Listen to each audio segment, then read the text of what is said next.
Welcome back to Cast Me to Hell with me, Seb, And with me, Robbie. and we're back. We are back. It's been a while After- since we said that, hasn't it? It is. I literally was about to say the episode and then realised I have absolutely no idea what episode we're on because we just decided to get back together and just have a go. The boys are back. The boys are back in town. We thought, because obviously we've kind of disappeared for a little bit, haven't we? Kind of since March. So we thought we'd do kind of a shorter little episode just to say that we're kind of back, kind of where we've been, kind of what we've been up to effectively, and just kind of get us back into it. I mean, we've had quite a few people check out the show whilst we've been on a short hiatus, and people re-listening. So obviously, thank you to new listeners and people, sticking around, waiting for us to, basically start producing content again. It's always nice. But there were some lovely messages when we said that we were off for a while, and then when we said we were coming back at some point, even though we didn't quite know what day that was, we just were like, we're coming back. Wait, when? Which was a question we didn't ask ourselves until probably like last week. Yeah, definitely. When are we actually back? So as you said, just a kind of overview, our thoughts and things. Just basically, we're just going to talk at you for a little while until we get bored. And then we'll until you get bored, maybe as well. So, where should we start? Right. Well, I guess we'll start with us. Us is probably the best place to start. So we've been gone for 3 months, I think. Yeah, I think it's about 3 months. So it's been quite a while. We've got to get this is almost like our warm-up as well. So if you hear us getting back into the mood, that's kind of what we're doing. It's been 3 months, but it's been quite a crazy 3 months. So the reason that we went away, there was more than one factor. We had got to a little bit of a point when our lives had got quite busy and we had a lot of things going on. A lot of changes were happening.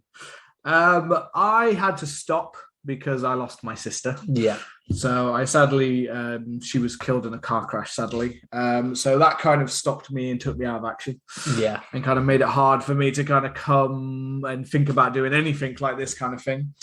But when something like that happens at first, you're like, fuck everything kind of thing. You're kind of like, you don't really want to do anything. You don't really want to think about anything kind of thing. So it was a weird time. And I think when things first happen, you just think about basically rejecting everything that's around you. You know what I mean? You kind of, you know what that kind of feeling's like. You've had that kind of dark depression feeling, when you're just like, fuck, I can't bother with any of this stuff. Like, I can't. Too much. It was a dark time. And there were certain things obviously that like brought me back to wanting to do this kind of thing. One, it's kind of like our free therapy at times. We just get to talk out into the world and let things out. And that's why I thought it was nice. It was a good idea to share things because we're always pretty open about what's been going on. That's you guys probably know more than actually probably people that we talk to in real life. We just chat you. So if our friends actually listen to this and probly learn more about us than they do on day-to-day kind of stuff. And naturally I didn't put anything up about what had happened. No. But it was I said this when I came to see you shortly after, and it's like, what can you say? You can't really say anything. No, it's an impossible thing to do. You know that, for anyone going up to it still happens all the time. I still talk like all the time, okay? Because obviously, as hard as it is for me, it's even worse for my dad and my stepmom. And it's still with them. It's still like when I'm talking about it, it's like I still things like say words like, "You all right? Are you okay?" And it's like you say that, and then you think to yourself, "No, they're not." You know what I mean? But no, part of what like made me kind of, like talking about originally, but also part of what kind of brought me back is we were like looking through my sister because she was only 19, so she was really, really young. But she herself was a huge horror fan and Yeah. just crime and death, and like she had a proper kind of dark side to her. She had, you know, she had this like dark, like that sounds wrong, dark side to her, but she had this proper like dark interest in like how deaths happen. And you know, my stepmom's a pathologist, so deals with all like the dead body. I think that might have instilled in her a little bit of a curiosity about the death and things like that. So she watches all the murder documentaries, but she also watches all the classic horror and stuff like that. She had things like, she loved the Chucky films, you know, so not everyone's favorites, but she absolutely loved stuff like that. She loved Final Destination, and she loved anything where it was like going into the horrible technique of death and stuff like that. So, you know, I liked that I had that little link with her because I didn't get to see that often, but she loved horror. So as a side, I'm ready to keep going. And, you know, that's just one of the, you know, that's a terrible thing that happened. It's going to keep going for a while, but that's kind of what took me away. And on top of stuff where we were just getting insanely busy, but you have also been busy. So obviously, you know, Anna, my partner, has moved in, but it wasn't just the case of, you know, getting a completely new place, you know. So she moved into my place, but I had lots of furniture that, you know, I had to get rid of. I basically like a whole house of furniture I had to get rid of, and then that was a nightmare. A couple of months, I don't know if I mentioned it on the podcast, but back in November in the UK, we had a really bad storm, and my wall came down, my garden wall came down. That still hasn't been solved, but I've been trying to do that. So my house is kind of like in disorder at the moment. And there's just lots of painting and redecorating. He is currently vulnerable to battle. His wall is down. If anyone wants to invade, it's quite easy to get. It really is. And then we kind of so for instance, one of the things that we did was we repainted the bedroom, and we did that, you know, we picked the colors perfectly, and then we repainted the living room where we're currently sat in now. But it goes a decent sized living room all the way upstairs and then up to the landing part, and we did that kind of the completely wrong color. And now see, the more I've been in your house, I've been a couple of times now, I'm actually starting to like it. So am I, but I don't know if it's like because I feel like because it's not completely like it needs another coat. I feel like if you had one more coat, I feel like you'd actually be happy with it. Gotta be honest. Like the idea of redoing it all again now is like, oh god, like that gives me nightmares. I'm gonna do that again. Exactly. But then, you know, we were kind of like, we both missed doing it, and we haven't really had as much chance to kind of spend time together. Obviously, you know, you've been mourning and you've been sorting out funeral arrangements, etc. And I've been sorting out the house and stuff like that, and the wall, and we kind of like didn't really get a chance to actually say, when should we sit down and record and actually relaunch it, you know? Absolutely. So it's been great. It's been, you know, good things happening. Actually, there's one big good thing I was waiting for you to announce. And as a more positive news is that Sam, me myself, is I'm going to be a dad. So you know, we had some positive in between all of that happening. We knew before any of that happened.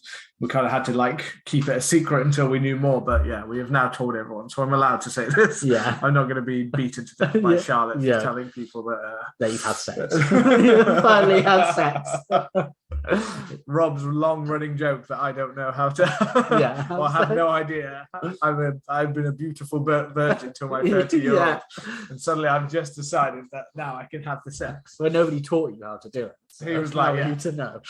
You were waiting till my wedding night to make sure you showed me all the moves that I need to use, but I broke that rule. I've still probably got to make that joke at your wedding. Yeah, probably. Many times. Because I've made it every time the pregnancies come up. It doesn't. It might wear old to other people, but it doesn't wear old to me, which is the important thing. Yeah, you might get glass eyes from everyone else is going, what? Yeah. But you're like, yes, it's funny to me. Yeah, it's still real to me. So yeah, I mean, there is some developments coming out, and I mean, where we kind of wanted the podcast to go, we've talked about kind of why we took some time off, but we are kind of coming back, and we've kind of sat down, put our brain cells together, the few we do have, and have kind of come up with a recording schedule, so we're going to be more consistent with it, which is good. So we've kind of got a few things cooking, haven't we? We got of our schedule that's coming up. Yeah, and a few different things just to give you a little tease of what's to come in the more recent, like that's going to happen soon, not the far distant future. So we're going to be covering Black Phone. Hopefully, we will be covering this week or the day it comes out, which it's looking like a really interesting film. It does look really. If you don't know what it is, it's Ethan Hawke returning with the director Scott Dickinson, the director of Sinister, which Sinister was an awesome pairing. If you ask me. Well, Sinister was, what was it? They did that psychological study, and it said that Sinister is the scariest film of all time when it was tested a bunch of things. Obviously, that's based on, I don't know the exact groups that were based on it, but I mean, fair play. I actually hadn't watched it properly until about a year ago. So I thought I'd seen it. Yeah. I guess I'd just seen all the films released around the same time, like Insidious, Conjuring, and I just assumed I'd seen it because it kind of fell into the same mold. It fits that mold. And I'd seen Ethan Hawke in similar films. So I was like, but yeah, I remember watching it a year ago, and actually it is a very unsettling film. Yeah, I think it's so strong. I even enjoy, Sinister too. I know a lot of people thought that Sinister was kind of quite well received, both critically and commercially. So I think naturally, when you have a film that's kind of works really well as a standalone, and then they bring it back for a sequel without the Ethan Hawke, who's obviously So I don't think the director was part of that one. Yeah, without the director. I don't know. I honestly didn't even realize there was a Sinister too. So you just surprised me. I'll be like, I'll have to check it out. But it's interesting. It's good. There's the main thing is the creepy videos. They kind of get better. The home movie kind of thing. That's what I kind of like, because I'm not the biggest fan of the supernatural kind of horror. Yeah. Like always, certain ones are fine. Like I've enjoyed some of the Conjuring films, to a certain level, but I've never really honestly said that they're like scary or things like. There are certain things I don't really. But some of the stories have been quite good at times. But what I liked about this one was, yes, it's supernatural, but it kind of takes a kind of disturbing home movie kind of style to the point where you could almost imagine, there's probably horrible videos out there that exist kind of like this. There's been snuff films and, about, deaths or people. There's cases where people have recorded like murdering their family and stuff like that. So I remember having a proper this actually kind of is disturbing. Like you can see it. You can see him getting more and more kind of like driven and drawn in by it all kind of thing. So it's kind of very creepy kind of end of it. Well, you mentioned weird stuff like that, but I've become addicted to TikTok since we've taken some time off, and I just stumbled on some kind of some true crime TikToks, and one of them was of a guy, I believe his name was Randy Smalls. I think that's not a real name. It's not a real name. Randy Smalls.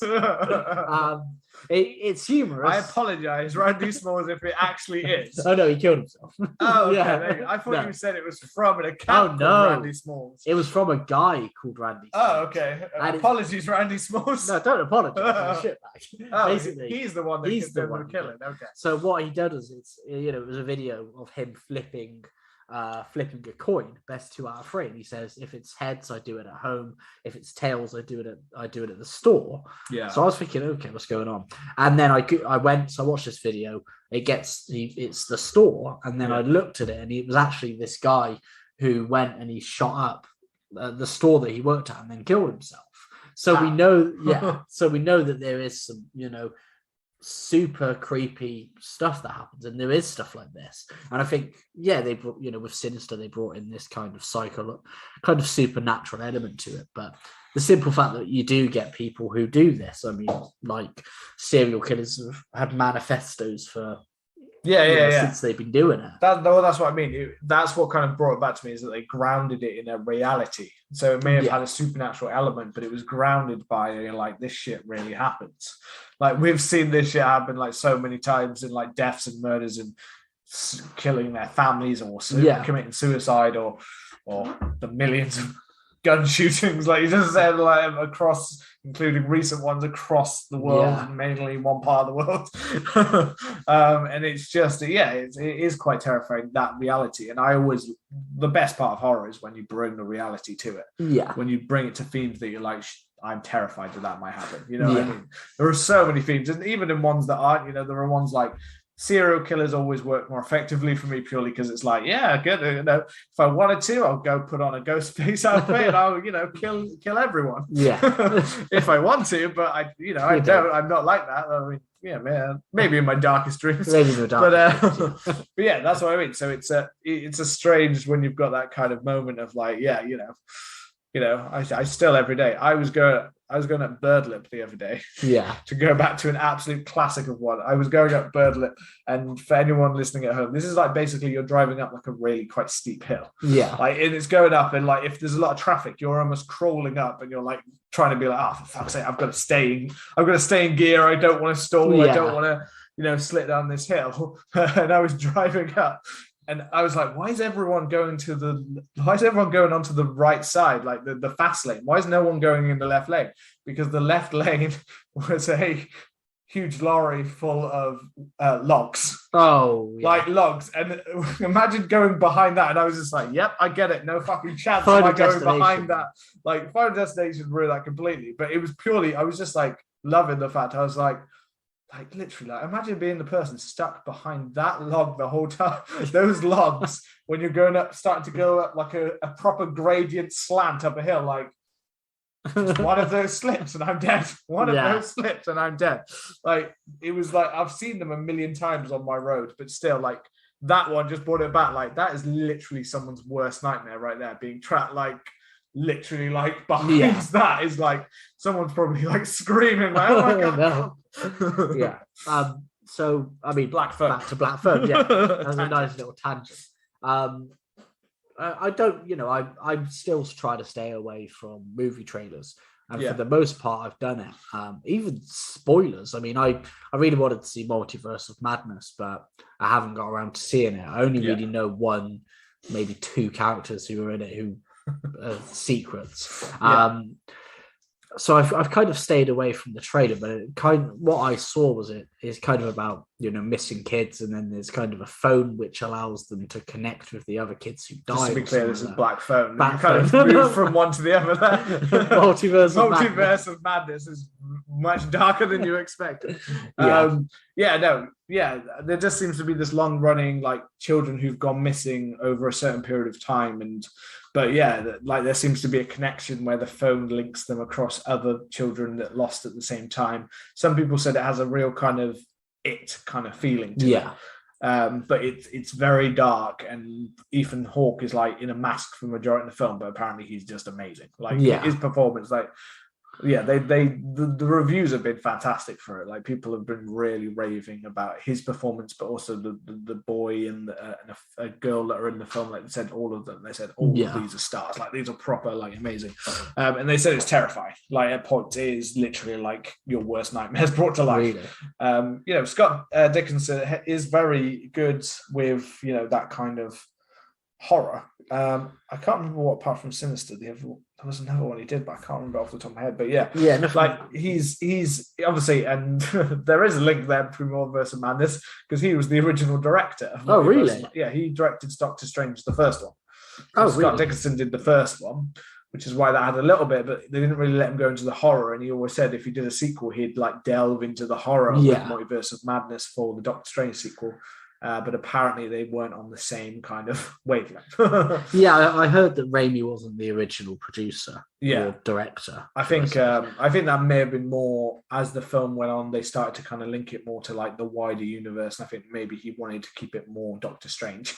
Not to talk. I'm not talking spoilers or anything like that, but that is another recent where we've got a big budget movie that delves very much into horror, and Sam Raimi does bring the horror to that film. And I'm sure there's loads of people who've already seen that film because it's a big one, but the horror sequences in that film are actually really effective.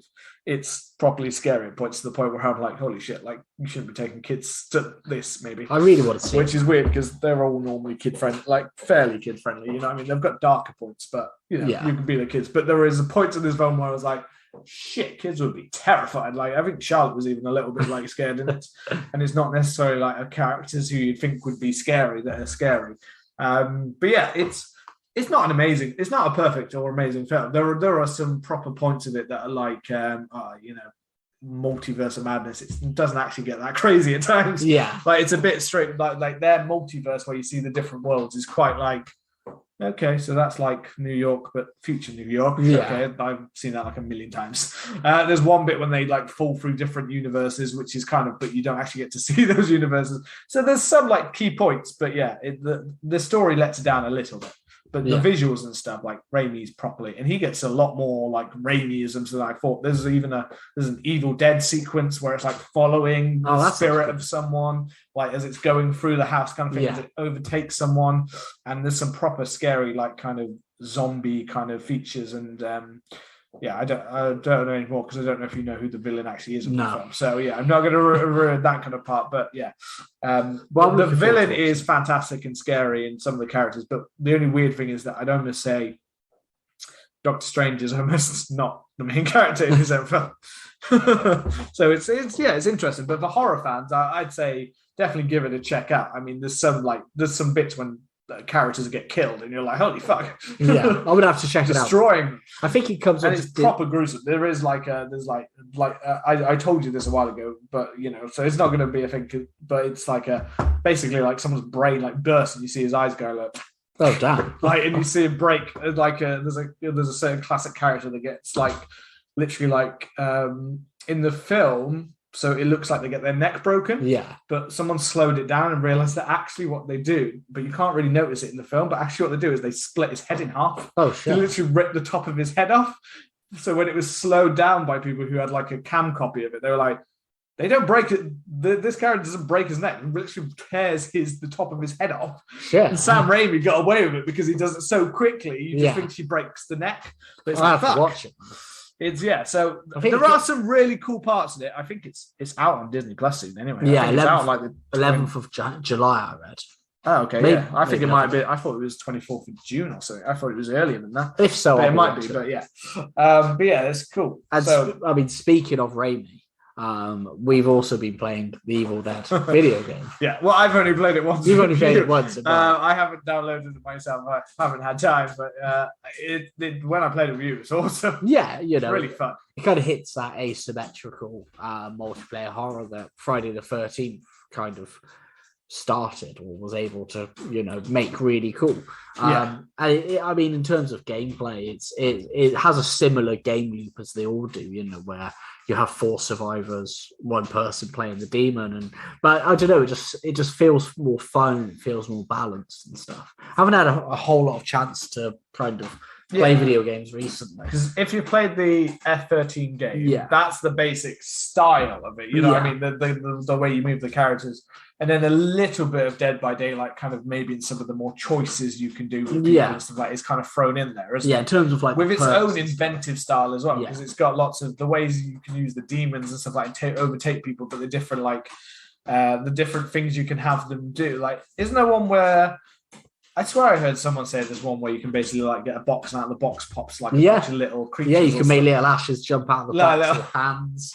You can possess trees. You possess the moose. The best bit is, what I like doing is I just possess like a cat. I flood the because usually I play as Scott, my boy from the first one, and I just bash people's heads in with a hammer, But if I'm playing as the demon, then what I usually do is I usually flood it. So, there's loads of enemies about. I take somebody over and then I just shoot all the ammo into the air, run off, and then just leave them. I just leave them out in the middle of nowhere. So it's really good in terms of like gameplay of stuff like that you can do. So that's kind of video game wise what I've been playing. Yeah. But also something another film that we probably will cover, which will be kind of, I think it's coming out in August, is obviously Prey. Yes, Prey. So the new Predator film. Yeah. And yeah, that looks really cool. Taking it from a completely different angle, not continuing any of the previous Predator stuff and taking it back in history to the Comanche, isn't it? Yeah, like the Indian tribes and things like that, isn't it? Is it Native American? Native American. Sorry, me going into yeah. You went old school. Old school there.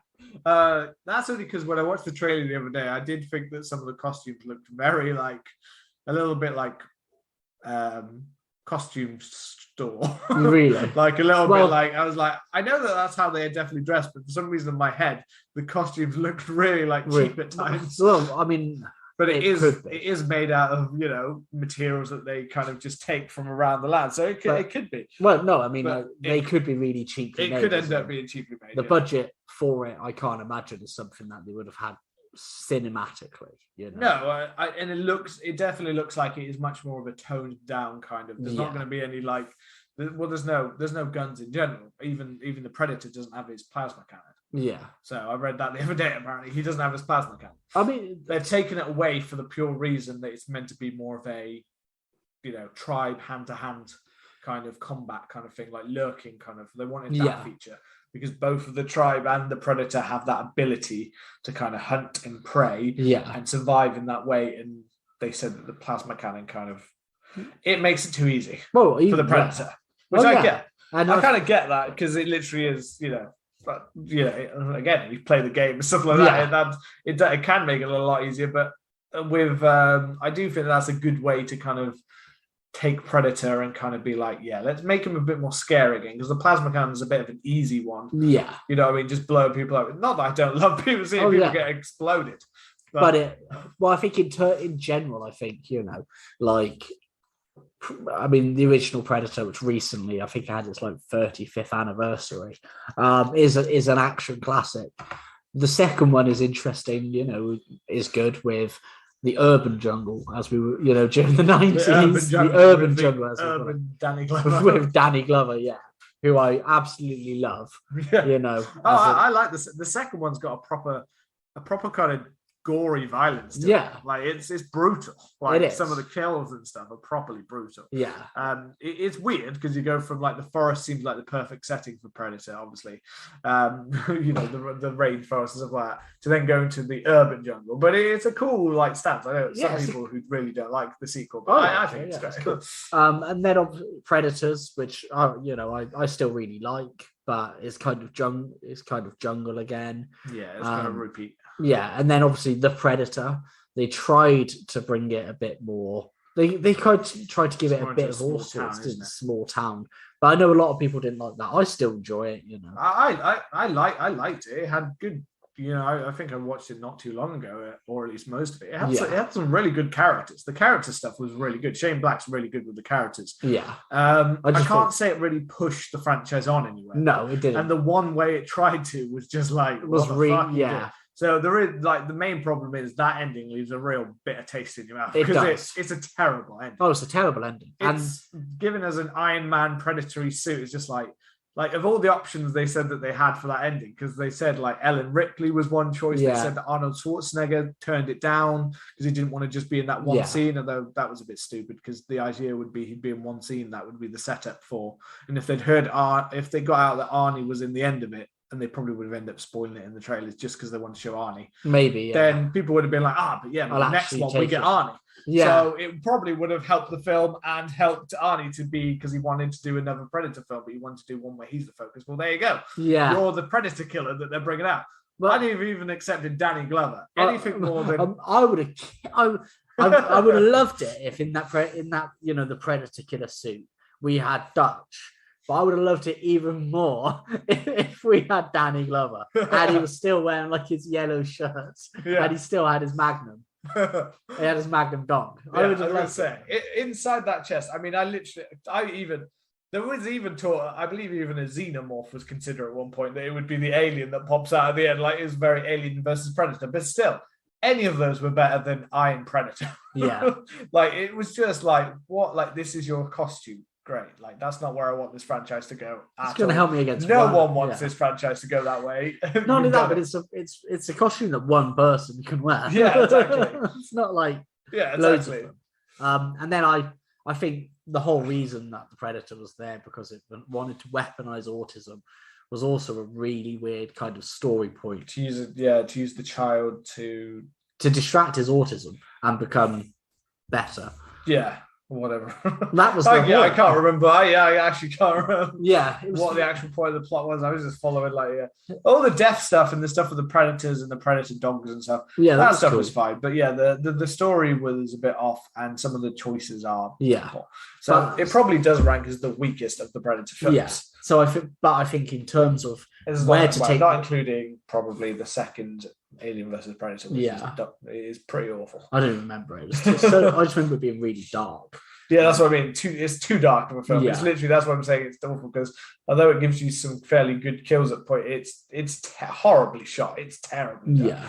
But whereas the first Alien versus Predator, I'd still say because it's just something fun about it. Yeah, it was early 2000s, kind of cool film that was awesome when you were like 10 or 12, and it's still kind of it was at that stage when they were aiming it at like the video game kind of Resident Evil was that Underworld. It was all that, wasn't it? It was all the same as that. They wanted it to be like accessible for teenagers, basically. Slow motion, not like full on like Predator, like tearing people apart. But I think in terms of the actual franchise itself, I think this kind of it's a really interesting way for it to go. And I think it not only that, but you can then open up Predator going to other time periods. You could have Predator taking on samurais and Predator taking on Vikings or Predator taking on. That's what I think. I think just lean into all that. I mean, like we don't need to revisit. And at the end of the day, we don't actually honestly need Arnie to revisit the franchise, and I don't really want him to revisit it now anyway. I don't want to see him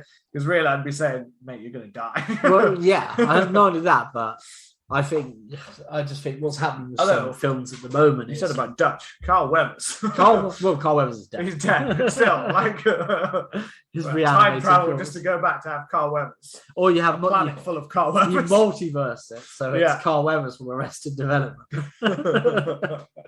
That'll be pretty bad. Yeah. So I think we'll probably cover Prey, won't we? Oh yeah, we'll definitely cover Prey. Prey, yeah, you're a huge Predator fan. Yeah, I love that. And yeah, I'm very interested to see. But you're right. I am also interested to see where, like, if this is not in cinema, so it doesn't have to do as well. And I assume it's not made for as big a budget. So it probably will do all right on streaming. So I'd be interested to see if see Predator v the Nazis. Yeah.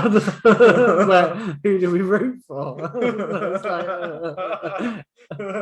one are we going for here? Yeah. Yeah, I guess in that case, it's Predator for the win. Like, we just want to see him tear people apart. That's it. We also, another kind of thing that we kind of came up with was we brought one of those like scratch posters, didn't we? Yeah. 100 must-see horror movies on it. Yeah, some of which we may have already covered, so we'll probably end up being like, oh yeah, we've done this. Yeah, so if we've covered it, then we'll just unless there's one of the sequels we'll do in its place or something like that. So that might be how we take it. If it's got a sequel and we never covered say the sequel, but we covered the original, we'll do one of the sequels maybe. Yeah, but yeah, it's meant to be a random choice that we're just going to literally go right. Our next film is and it's whatever we kind of land on or sort out. But it'll be interesting to see what they consider as, some of the best movies. Yeah, I mean, there'll definitely be a critical side from us going, the fuck are you on about? I'm trying to think of a terrible horror film to put in that place. I don't know. Like, what was that one? The Vatican tapes or some shit like that? Or The Devil Inside Me or something. There you go. You think that's a classic horror film? Yeah, that was disgusting. Awful. But so that's going to be one feature. We are doing one of our most next episodes coming very soon to you will be Scooby-Doo. Yeah.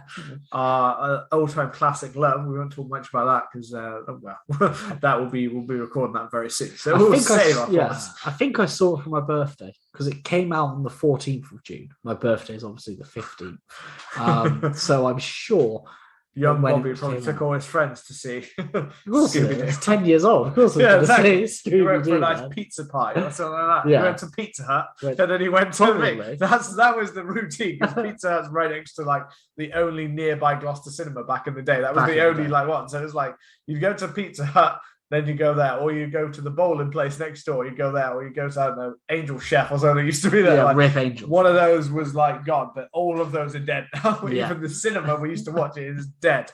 The one I used to work in is gone now. It's dead. It's been replaced with new high-tech version. Yeah. What else we got coming? Poltergeist. We got an episode coming. I mean, it was the first watch for me. I think you'd seen it a long time ago, hadn't you? I've seen it a couple of times, but I've not seen it in a long time now, and it's got such an interesting history behind it, and kind of the curse. So I'm excited to watch that, but I have not. I let down the team by not having watched it yet. So we will be covering that very soon. So we've got a whole load of ones coming up in the near future that we want to touch on to. We've had The Thing on our list for so long. Like The Thing, or original versus remake, I think was the original plan for that one, because obviously that's on its 40th anniversary this year, I think. I think it is at August. I think it's 40th, and that absolute classic. That's coming down the line, as well as we're going to try and get some more features and stuff in there, some more top fives, some more reviews as they come out. There are other films coming up soon that I'm sure were on our list of ones to see. And I'm sure there's ones that we've missed out on. I mean, technically, like what I was talking about before, even Jurassic World, the new one technically still falls within that, because I'd do Jurassic Park as one of these episodes. So even Jurassic World Dominion would have come into that, which we were just talking about before it started. I was saying it was not. Rob hasn't seen it yet, but I was saying it's not as bad as people are saying it is. It's a fun, enjoyable ride. It's just not wholly original in a lot of ways, but it is what it is. It's still, at the end of the day, it's dinosaurs, people getting eaten by dinosaurs, or people running from dinosaurs. Yeah, which is all you want to see. And that's what most people are coming for anyway. Yeah. It's kind of like with the Transformers films, when they kept making about humans, they're like, I want to see a Transformer. I don't give two shits about it. If I want to see a human, I can look out the window. Wants to do which woman he wants to get with this week. What small animal wants to hump someone's leg. I don't care about that. I want to see a robot bite a robot, and that's what I'm all here for. Until I got tired of it, because it was just CGI mashing itself. So we got those things coming up. I'm just thinking of the Quarry as well. The video game, which I both want to play through, because I believe, is it out now? I believe it's either out it might just on the 14th or it's out. Yeah, it might. It'll be out. It is around now, and yes, I very much want to do a playthrough of that, because a huge Until Dawn fan. Love that game, and I think The Quarry looks like great fun. It's back to kind of the more slasher franchise, going with the 80s style. I think it looks really cool. It's got David Arquette in it. Ted Raimi. He was David Arquette was just talking the other day about that he even talked to the people at Supermassive about the idea that a Scream would work perfectly for that, which we've said before. I mean, about Supermassive with that style, I think Scream would be amazing. I think, to be honest, that would be a better, that would be a better step for the Scream than another film, to be honest. Or taking it into that video game style where they can just tell different stories. It doesn't have to necessarily follow the continuity of the other ones, but there's so many ways, because like Until Dawn, where different things change different parts, you could easily change it to different killers. I mean, different things lead to different killers, which means you can play it a million times and get a different killer, and you'd have to come up with motives for each one. And I think that would just be a really cool way to do it, to try and survive Ghostface as you're trying to solve the mystery at the same time. Well, apparently the Quarry's got 100+ different endings, Yeah, that's what I mean. And it's that doing that, but with the Scream franchise. I think that's what because you also, it has such a kind of clear narrative in the story, and it has such a kind of clear storytelling. Unlike some of the other horror games where it is kind of just moving around, like Evil Dead, I guess, is more of you're interacting, you're moving around, but there's not necessarily a huge major story. No, you just hang brain. Whereas I think I think Scream needs more of this kind of like storytelling to kind of that you're following like a story. You want to be involved in the characters and you want to get to know them kind of thing, which could work in different styles. Absolutely. Like I'd happily still play a Ghostface one where it was like Friday the 13th. Yeah, I'd still be well into that. I'd love that. But if there was an Until Dawn style, or super massive games style, and I think that would be a huge hit as well. I think it would be a mega hit. That people would be drawn in by, because people want to get behind that part of the story, the character. I think certain franchises like there are just ones I'm surprised I haven't done. We've obviously got Texas Chainsaw Massacre coming soon. Yeah. That one is much more. That is by the same people that did Friday the 13th. It is. Isn't it? Yeah. So that one I'm assuming is going to have more of that kind of style. You've got the different family members you can play as, but you can also play as the different. Yeah. Apparently, 3 family members versus 4 survivors, from what I've heard. Oh, so they try to change it a little bit from the 1 versus however many. But it's still got to be on the official license, and there's room for that. It does seem to be a lot more popular these days. Yeah. It's kind of like when we were young, and we were playing video games, and we were starting to watch horror films. These are the games that we wanted to play. Exactly. Yeah, this is what we want to see. I mean, we've had it with Friday the 13th. We've now Evil Dead. We've had Predator. All have been enjoyable games. Great fun kind of way to be. I'm surprised, like no one's hit Nightmare on Elm Street yet, and Nightmare on Elm Street I think would work really well for the Evil Dead style one. Yeah, like the way that you could like be Freddy and like mess around with the world around you, kind of thing. To fuck with people would be amazing. Like I think that would work really well. So certain ones will lend themselves to certain styles of game. Like Hellraiser would also be a cool one. To mess with the world around you and get proper fucked up, like shades and ball gags and all that latex that you want to join. To mix our video games with our love of BDSM. Always good. Absolutely amazing. Like we've got those video games coming up. The Quarry, hopefully we'll get to play fairly soon, so we can have a talk through of that one. Yeah, we can arrange something. Yeah, because that's a nice kind of playthrough of, might get to play through one ending. I don't know. Because that is kind of one like we did with Until Dawn. It's one of those where you just want to play and you just want to play it until it's done. Yeah, you just want to sit through it. You want to get through that. And we're talking about David Arquette. And we were talking about Scream, and you mentioned about it being a better choice than the film franchise kind of thing.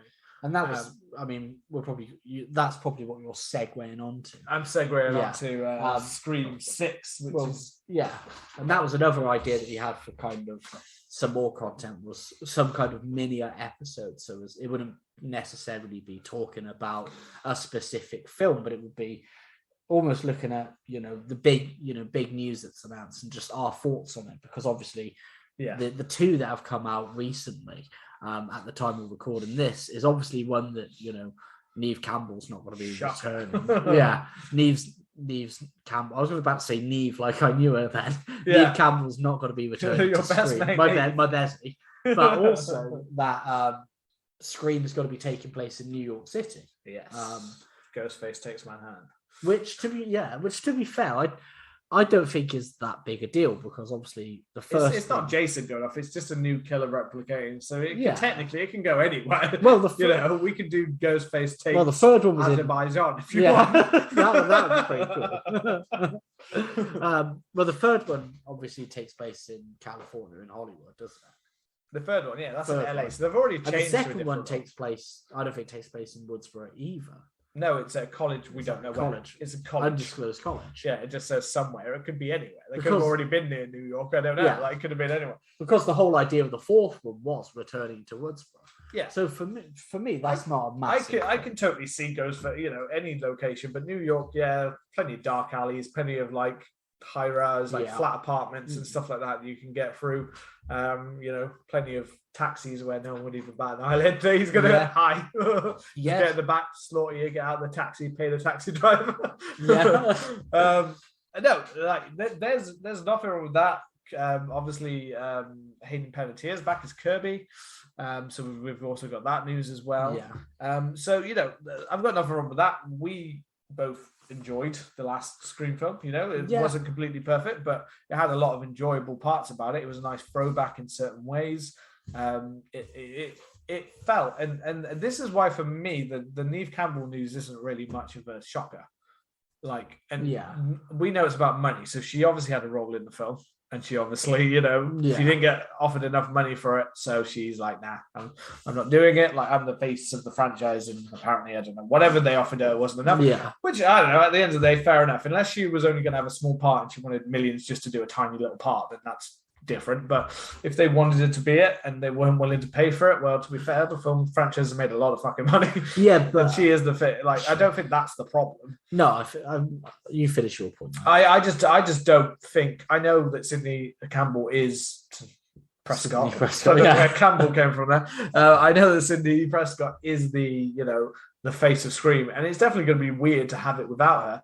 However, I would say in a lot of ways, for one, you enjoyed the last Scream film, and she's barely in the last Scream film. She's in just the end. She's in she pops up at the end kind of thing, it didn't make the rest of the film enjoyable because we weren't following Sydney's character as a main character. Yeah. And I also think at the same time that I just think that where's the point when we start going, why the fuck is Sydney even anywhere near this? Like, she made it very clear in the last film that she wasn't touching it until Dewey got slaughtered, and then suddenly she's touched it. So unless this one's going to follow the lazy trope of like Courtney Cox we know is involved, unless Gail's going to get off and Sydney's back again because now her other friend's gone. We're going to do a whole bloody Star Wars sequels where each film we're going to kill off one of the original characters maybe until we get finally to Sydney getting killed off in the final part. And she comes back as a force. And I also don't think it's a bad thing because I think, one, we should let these new characters have their own life. We should let them breathe. And it's nice to have Kirby as like a throwback one. Gail Weathers is a reporter who's going to show up wherever the hell she is, so especially, it's not a completely thing for her. But I just think there was a point when, even with Scream 5, where I was like, how are you going to get Sydney to want to take any way part of that? How are you going to explain why the hell she wants to be part of any of this anyway? Yeah. Like, she's not suddenly going to be like, I'm the survivor. Even at the end of that film, it gives a closure, like a passing of the torch kind of moment where she's like, you'll get through this kind of thing. And I think that's fine. I think that's all we need from Sydney. Or you use this new film, you go back to negotiations for the last one and try to bring her back for the final part of the final trilogy of the hopefully the ending. Well, bring it to an end. I mean, for me, I don't know. For me, the interesting things is like, I'm kind of in two minds because I feel it's hard to have, the one of the things about Scream was you always kind of had Wes Craven and you always had Kevin Williamson, you know, and then even, when Wes Craven, without Wes Craven and without Kevin Williamson, and now without Neve Campbell, and obviously David Arquette's not going to be in it. It's kind of, it's kind of, it's almost like, I'm trying to think, but it's almost a bit like, when Halloween didn't have Jamie Lee Curtis or Dr. Loomis, and it was just kind of Michael Myers. It's kind of like, I think I'm making a shit point. I'm explaining it really poorly, but it's hard to have the soul of the movie without to have that magic from the original. But on the other hand, I think creatively, not having Sydney in it kind of frees it up in a way because, like obviously the first one she's central. Second one is about sequels, so obviously she had to be in it. And with the third one, it I think I like the story of the third one. But it's it's kind of okay. The fourth one, obviously, the idea of remakes and reboots is kind of quite central, and having Sydney coming back for that makes perfect sense. But like with this one, it was kind of like she was a bit shoehorned in. They didn't use her enough to justify her in it. None of the original characters, apart from Dewey, got a good arc. Kind of thing. He got a good kind of arc because he was brought back, but even then he wasn't fully always present enough to feel fully earned. And even that, so we kind of got the same with Courtney Cox and Neve Campbell. Neve Campbell. Yeah, I didn't mix up this time. We kind of got that same feeling where it was like, you're here, but we've barely had any time to know you. And I get that. We've had 4 films to get to know these guys. We don't need to get to know them. However, definitely, I think some people felt a little bit shortchanged with their Sydney kind of time in the last one. I can get they got a pretty badass kind of ending with all of the they got to kick ass. It was pretty much women kicking ass at the end. It was very 2022. You know what I mean? It was very modern day. The women were kicking the ass and the guys, and and there are, as we stated before, there are certain things where, there were certain things that at times felt, well, the first viewing anyway, felt a little bit lacking at times. Yeah. Some things felt like it just went from scene to scene and there wasn't much correlation, like some of the newer characters weren't built up. To be fair, we're only left with the ones that I slightly liked anyway, so that's fine, but some of them will die this time, I assume. They have said that it's the script makes it like the brutalist I've ever seen thing, and the last one was pretty brutal. To be fair, it has some pretty brutal deaths. Something even Dewey's was pretty brutal. But yeah, there are obviously a few things that I am worried with. Without Sydney, one, I feel like Gail's just going to feel even more forced in hi, you're just the only one left of the original group. Hi, like what? Like I feel like if Sydney's not in it, then I feel like almost Gail shouldn't be in it either, and just let the new cast be the new cast. I don't mind Kirby because she was a later addition, and it's kind of a link to the legacy of Scream without being like I'm one of the originals. Because in a way, I don't really want to have to go through the whole Sydney or Gail going to survive this kind of thing again. Well, I think I feel like we've got it enough. And one of my major problems with the last one was the fact that they both got severely injured, and so did the main character. And they seemed to just get up fine afterwards. They were like, I got stabbed in the gut. I got shot in a really bad position. And I got stabbed in basically in a main artery, Mason Gunn Jr.'s character. And that was the only thing that annoyed me, is that there didn't seem to be any realistic, in the other films, they got stabbed in places where I guess you get by, but you're still limping. You still seem like you're not in action. Whereas in that one, it seemed like, I got stabbed right in the middle of my stomach, which it's a pretty severe death-based injury. You'd probably be dead. Stabbed in the femoral artery. Yeah, and here I am. It's basically stabbing. Literally slicing through his neck and being in a minute he's going to be chatting. However, some of it is redeemed purely by the way that the. I was about to say the actor's name, but are we still in this? I don't know. I mean, we're out of it, right? If you haven't seen it by now, then you kind of. Anyway, the main character hacking the ghost face to bits at the end is a proper great brutal moment. It's very cool. But again, the characters, however, the motive is crap. Yeah, it didn't work. It was you haven't really got a perfect idea here. So it that's the only thing, is the more we get into these, the more it's we've got to come up with a new motive, we've got to come up with a new reasoning. And not only that, but we have to tie it to Sydney. Yeah, I just hope they break the structure, is the only thing, if they're going to do it. I hope they break up the format. We don't need like I said in this last one, I wish they'd revealed the killer halfway through. Yeah. I wish they'd broken the thing so we'd actually kind of got a bit more of we're following the killer. Like we had a little bit in Scream 4, but that was right at the end again. That was still the same reveal strategy, but then we got to follow the actual killer, what she did next. It would have been quite interesting if, when Dewey dies, that we actually had the reason he died is because he suddenly gets surprised by the guy who he thought was fine and suddenly kills him. Yeah. That would have been so much better and felt so much more earned. Whereas the person who actually killed him, when you find out who it is, you're like, it doesn't really make much sense. Did you kill Dewey? You are not you were not the person in that costume at all. You're way too short. You're not the size, and there's no way you're overpowering him and getting 2 knives in his front and back before he's done something to you, kind of thing. Dewey would knock you the fuck out. Even Dewey would do that to you. Yeah, it just didn't make any sense. It's just those little things. Whereas I think it was a perfect part. It's so annoying that they didn't go, we could reveal the killer now, and no one's around because Dewey's by himself, so no one would know. Just the main characters, and then we'd have to have that tension of holy shit, you're in the car with the killer right now, but who's the other killer? And it might have helped the buzz. So I really hope in the new one they break the format a little bit. They don't, or they let. We've said for ages we want a killer to get away. Yeah, let a killer get away. I hope that this is 6 and 7, but 6 leads directly into 7, not just we've got to reset it all up again for 7. Yeah, let it keep going, kind of thing. Let them have the characters go. That's my hope. is what I hope we see with Scream 6. And yeah, whatever, in Manhattan, Ghostface, it'll still be enjoyable. Yeah. It just might be a little bit, less tinged. But, Kirby was awesome as long as they can play it properly and as long as they don't offer. Yeah. Well, that's why I'm suspecting that, they're going to try and bait and switch some way, aren't they? Yeah. So. But also I do have, holdbacks about, because I remember them telling us about Dewey and David Arquette, and it was made out as if this was like a planned thing. But when he signed up to the film, he didn't actually have the script.